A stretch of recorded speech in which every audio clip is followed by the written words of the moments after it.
రాష్ట్ర ప్రభుత్వాలు మహిళల్ని చిన్నచూపు చూస్తున్నాయని ఏపీ మహిళా సమాఖ్య నేతలు ఆగ్రహం వ్యక్తం చేశారు. ప్రభుత్వాలు మహిళలకు అగ్రతాంబూలం ఇస్తామని హామీలు ఇవ్వడమే తప్ప వాటిని అమలు చేయడం లేదని వారు ఆరోపించారు. ఈ నేపథ్యంలో కేంద్ర రాష్ట్ర ప్రభుత్వాలకు మెమోరాండం అందజేయాలని విజయవాడలో జరిగిన రౌండ్ టేబుల్ సమావేశంలో మహిళా సంఘాలు నిర్ణయించాయి.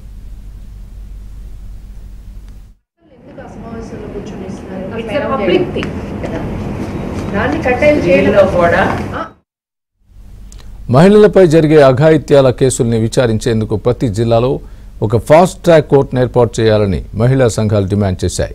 స్పీడ్ ట్రయల్ ద్వారా నిందితులకు శిక్ష పడితేనే ఎవరైనా తప్పు చేయాలన్నా భయపడతారని వారు అభిప్రాయం వ్యక్తం చేశారు.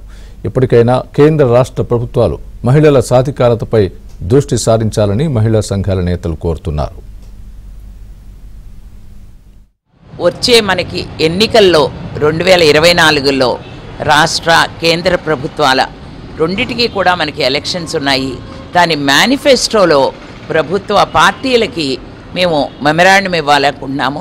సో ఆ మెమరాండంలో ముఖ్యమైన విషయాలు ఏంటంటే స్త్రీల మీద అత్యాచారాలు సంవత్సరానికి 20%, 25%, అలా 2020-21 చూసుకుంటేనే మనకి 25% పైన పెరిగినాయి. అలాగే స్త్రీలు ఎంతమందో మిస్ అయిపోతున్నారు, మన ఆడపిల్లల మీద అత్యాచారాలు పెరిగినాయి. వీటన్నిటికీ కూడా సరి అయిన నిరంతరణ పద్ధతి ఉండాలి. నేరాల అదుపుకు కోర్టులు మాత్రం ఏమాత్రం పనిచేయలేని పరిస్థితి కనిపిస్తూ ఉంది. దాంతోపాటు ఇవాళ మహిళలు అన్ని రంగాల్లో రాణిస్తున్నా కూడా ఉపాధి రంగంలో మహిళలు ఇప్పటికి కూడా వెనుకబడే ఉన్నారు. మహిళలు ఉపాధి కానీ లేకపోతే సమాన పనికి సమాన వేతనం కానీ ఎక్కడ ఇంప్లిమెంట్ అయ్యే పరిస్థితి కనిపించట్లా.